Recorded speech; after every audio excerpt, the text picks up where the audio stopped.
Level 1, $1 million. The number hits your account and nothing happens. No alarm, no notification, no congratulations from the universe. Your phone doesn't know. Your face in the mirror doesn't know. The grocery store you walk into that afternoon doesn't know. You have $1 million and you feel exactly like yourself. This confuses you. You spent 14 years building toward a number that was supposed to feel like something. You thought there would be a moment, a shift, a before and after you could point to. There isn't. What there is, silence. The particular silence of a goal that no longer exists. You hit the number doesn't hit back. You call your accountant. She walks you through the tax implications in a tone that suggests she's had this conversation before. She has. You are not her first millionaire. You are not her most interesting one. At 4%, $1 million pays you $40,000 a year. That's a salary, a modest one.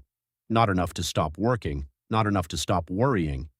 Enough to change the floor beneath you, but not the ceiling above you. You are a millionaire. You are also still setting your alarm for 6:15. The number changed. You haven't. Not yet. Level 2, $3 million. Something shifts, not dramatically, quietly. You stop doing math at restaurants. Not because you stopped caring about money, because the math stopped mattering at that scale. A $90 dinner is no longer a decision, it's a rounding error. You notice this on a Wednesday evening and don't know what to do with the feeling. You hire a real financial advisor, a fiduciary who charges a flat fee and doesn't earn commission on what he sells you. He builds a plan, he talks about asset allocation, tax efficiency, estate structure. Then he says something nobody has ever said to you before. The goal now is not to make money. The goal is to not lose it. At 3 million, preservation becomes the strategy. The people below you are trying to accumulate. You are trying to protect. These are different games with different rules, and almost nobody tells you when you've switched from one to the other.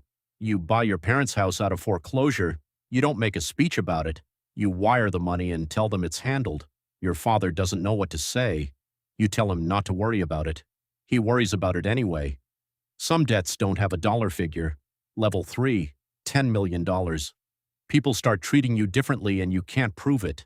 The conversations are the same. The words are the same. But something underneath has shifted. People listen when you haven't finished talking. They agree faster. They push back less. You say something mediocre in a meeting and 3 people write it down.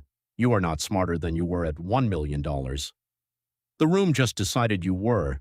You move into a different neighborhood, not a mansion. A house that's simply better, bigger lot, quieter street. Neighbors who don't ask what you do for a living because the address already answered that. Your social circle quietly reorganizes. New people appear, people who found you, people who need something adjacent to what you have. You learn to read the room differently.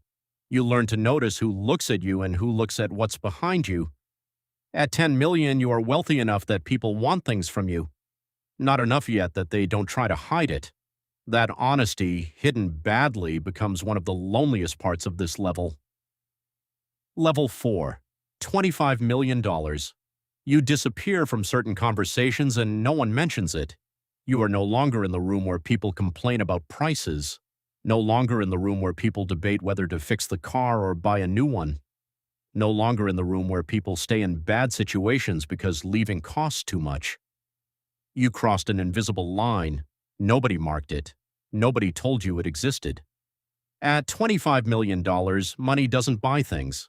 Things are easy. Money at this level buys outcomes. You want your kid in a particular school. The outcome happens. You want a specialist who isn't taking new patients. The outcome happens. You want a legal problem to disappear quietly. The outcome happens. You don't talk about this. The people around you understand it without explanation. The people outside that circle wouldn't believe you anyway. You start a foundation, not for the optics, because the money needs structure now, because you've started thinking about what you're building and whether it outlasts you. You haven't told your parents the full number. You're not sure you ever will. Level 5, $100 million, 9 figures. The number that ends conversations if you say it out loud. So you don't say it out loud. You have a family office now, not a firm, an office. A team of people whose entire professional purpose is the management of your wealth and your life. A CFO, a tax strategist, a legal team, a personal assistant who knows your preferences before you voice them. You do not manage your money anymore. Your money manages itself, and people manage it, managing itself.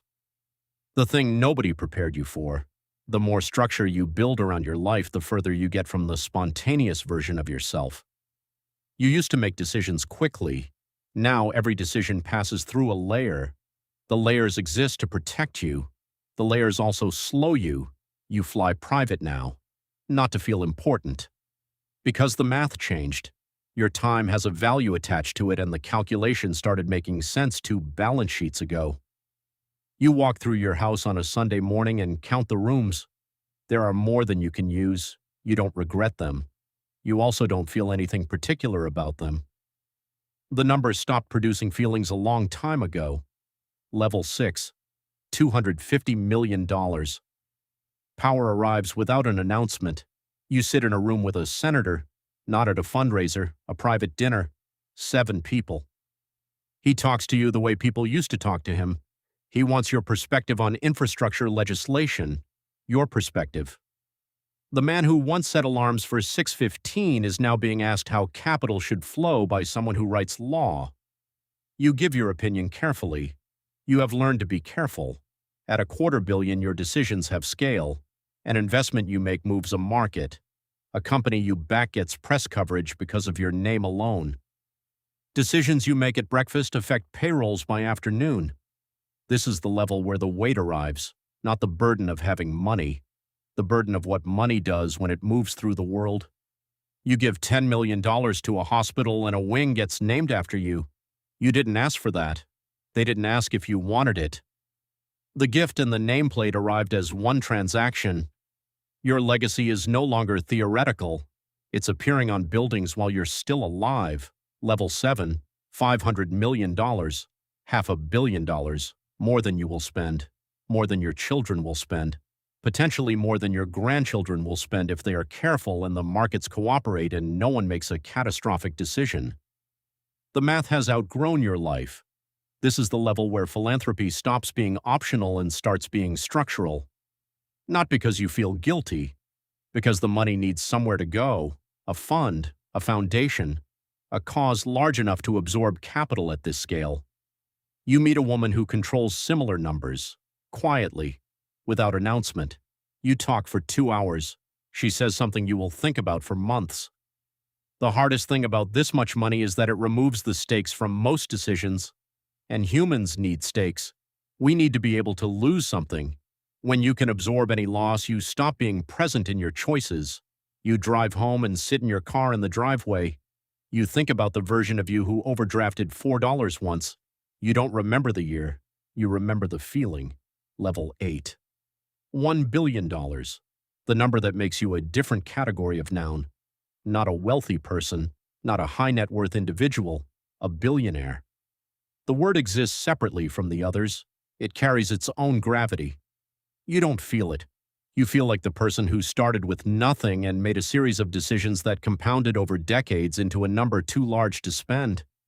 You feel like someone's kid. You feel like the person who used to worry about rent. The billion doesn't erase any of that. What it does, it makes you responsible for a system. Companies that employ thousands, funds that shape markets, decisions that ripple into communities you'll never visit, lives you'll never see, mornings you'll never be part of. You imagined freedom. You have freedom. But freedom at this scale looks nothing like the version you pictured at 26, sitting in a studio apartment, setting 3 alarms, convinced that enough money would mean enough peace. Peace was never in the number. Somewhere right now, someone is staring at a minus sign on their screen. $4 overdraft, $35 fee, hold music looping. They think if they had enough, everything would resolve. They are not wrong about needing more. They are wrong about what more does when it arrives. The number grows. The person stays.